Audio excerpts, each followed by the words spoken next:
मेरा नाम ज्योति मनोज पांडे है और आज हम लोग यहाँ पर इसलिए आए हुए हैं क्योंकि एज ए काउंसिलर की पोस्ट अगर मनोज गुप्ता जी लड़ते हैं भद्रेश्वर से तो ये हमारे लिए अच्छा रहेगा, सरदानगर वार्ड के लिए अच्छा रहेगा क्योंकि ऐसे भावी नेताओं की ज़रूरत है हमको, हमारी जनता को। बोले ज़रूरत है ना अपन जरूरत है क्योंकि ऐसे नेताओं के लिए हमको इसलिए ज़रूरत है क्योंकि इन्होंने हर एक प्रचार हर जगह इन्होंने बहुत अच्छे काम किए हुए हैं। यानी समझो वृद्धाश्रमों में भी किए काम और जनसंख्याओं जहाँ पर पब्लिक एरिया होता है वहाँ पर भी उन्होंने हर एक काम किए। नहीं भी वहाँ पर आप क्या उम्मीद करते हैं?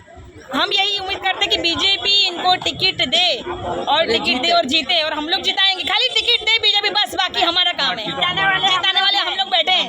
बोलो मनोज भाई आप आगे बढ़ो, हम तुम्हारे साथ हैं, आप आगे बढ़ो, हम तुम्हारे साथ हैं। મારું નામ અનિશ કુમાર ગોવિંદભાઈ સોલંકી છે અને અમારું આખું આ ગ્રુપ છે ભોલે બાબા કી બારાત ગ્રુપ।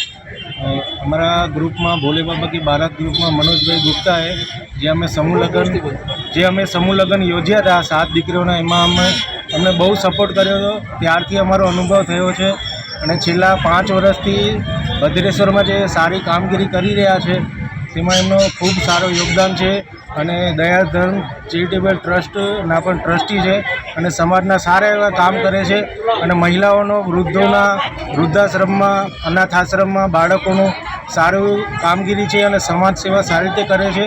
તમારા અહીંયાના રહીશોનું અને અમારા કુબેરનગરનું બી સપોર્ટ છે મનોજ દાદાને છેલ્લા 5 વર્ષથી સારી રીતે સામાજિક કામગીરી કરે છે। તમારી એવી રજૂઆત છે કે આ વખતે મનોજભાઈ ગુપ્તાને બીજેપી તરફથી ટિકિટ મળે અને અમે એમને જીતાડીશું અને ગર્વથી જીતાડીશું।